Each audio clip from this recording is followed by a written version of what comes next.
الحمد لله رب العالمين والصلاة والسلام على رسوله الأمين وعلى آله وصحبه أجمعين أما بعد فأعوذ بالله من الشيطان الرجيم بسم الله الرحمن الرحيم عزیز سامعین کرام السلام علیکم ورحمۃ اللہ وبرکاتہ۔ کسی نے بالکل سچ کہا ہے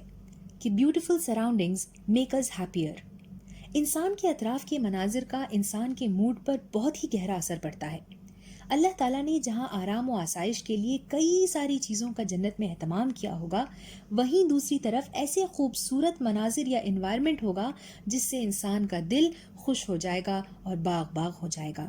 جنت کے ٹیمپریچر کے متعلق کہا گیا کہ وہاں نہ ہی گرمی ہوگی اور نہ ہی سردی ہوگی، بلکہ بالکل معتدل ٹیمپریچر ہوگا جسے انسان پسند کرتا ہو۔ حضرت مغیث بن سمی رحمۃ اللہ علیہ فرماتے ہیں کہ جنت کے جو پہاڑ ہوں گے وہ کستوری کے یا مسک کے بنے ہوئے ہوں گے، اور اس کی جو مٹی ہوگی وہ ورس یعنی کہ سرخ گھاس جو رنگنے کے کام آتی ہے، اور زعفران کی بنی ہوئی ہوگی، یعنی وہ زعفران جسے دنیا کا سب سے کاسٹلی اسپائس مانا جاتا ہے۔ کہا گیا کہ مٹی جو بنی ہوئی ہوگی وہ بھی بالکل خوشبودار اور شاہی قسم کی ہوگی، جو کہ ورس کی، جو کہ کستوری کی، اور جو کہ زعفران کی بنی ہوئی ہوگی۔ حضرت مجاہد رحمۃ اللہ علیہ فرماتے ہیں کہ جنت کی زمین چاندی کی ہے، مٹی کستوری کی ہے، اس کے درختوں کی جڑیں سونے اور چاندی کی ہیں، جن کی ٹہنیاں جو برانچز ہیں وہ لؤلؤ کے، زبرجد کے، ایمرالڈ کے، روبی کے بنے ہوئے ہیں، اور پھر اس کے جو پھل ہیں ان کے نیچے لگے ہوئے ہوں گے۔ جو شخص انہیں کھڑے ہو کر کھانا چاہے گا وہ کھا لے گا تو کوئی دقت محسوس نہ کرے گا،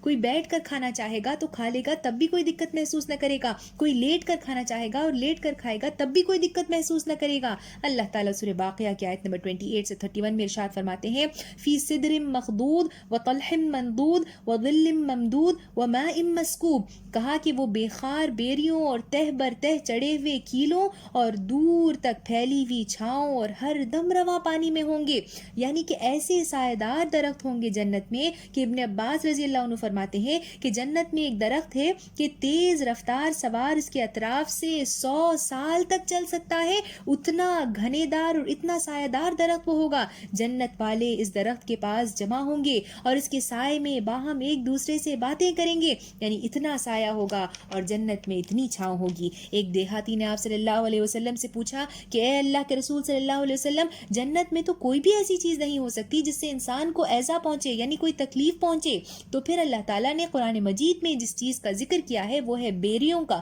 یعنی جسے انگلش میں ججوب کہا جاتا ہے، اس کا ذکر اللہ تعالیٰ نے قرآن مجید میں کیا ہے، فی صدر مخدود۔ اس کا کیا ماجرا ہے؟ آپ صلی اللہ علیہ وسلم نے فرمایا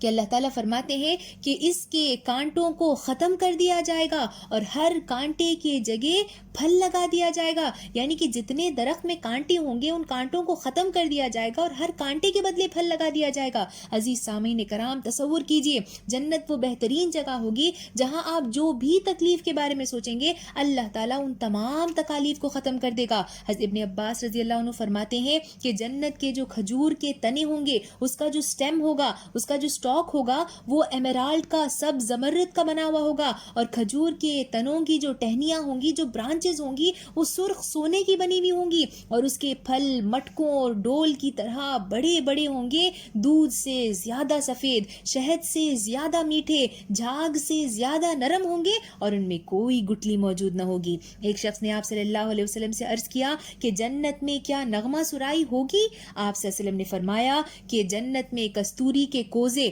پچرز یا لارج پاٹس ہوں گے جن کے پاس لڑکیاں بیٹھ کر بہترین آواز میں اللہ کی بزرگی بیان کر رہی ہوں گی، اور ان کی ایسی مثل ہوگی کہ کانوں نے کبھی ایسا کچھ سنا نہ ہوگا۔ پھر فرمایا کہ اللہ تعالیٰ جنت میں ایک ایسی ہوا کو روانہ کریں گے جو درختوں سے دنیا کی طرح کی سریلی آوازوں اور نغمہ ترازیوں کو پیدا کریں گی، جس طرح سے ہوائیں دنیا میں چلتی ہیں اور ایک خوبصورت سی سودنگ سی آواز پیدا ہوتی ہے اور انسان نیچر میں بیٹھ کر اسے انجوائے کرتا ہے۔ اللہ تعالیٰ فرما رہے ہیں جنت میں بھی اسی طرح کی بہترین سریلی آوازیں ہوں گی۔ سبحان اللہ۔ مزید حضرت کثیر بن مرہ رحمۃ اللہ علیہ فرماتے ہیں کہ جنت والوں کے اوپر سے ایک بادل گزرے گا اور کہے گا، پوچھے گا کہ تم کیا چاہتے ہو، میں آپ حضرات پر کس نعمت کے ساتھ برسوں؟ چنانچہ جو جنتی ہوں گے وہ جس نعمت کو چاہیں گے، جس کا اظہار کریں گے، ان پر اسی کی بارش ہوگی۔ کیا یہ سب سن کر ایک خواب یا فینٹیسی نہیں لگتا؟ لگتا ضرور ہے، لیکن یہ سب وہ چیزیں ہیں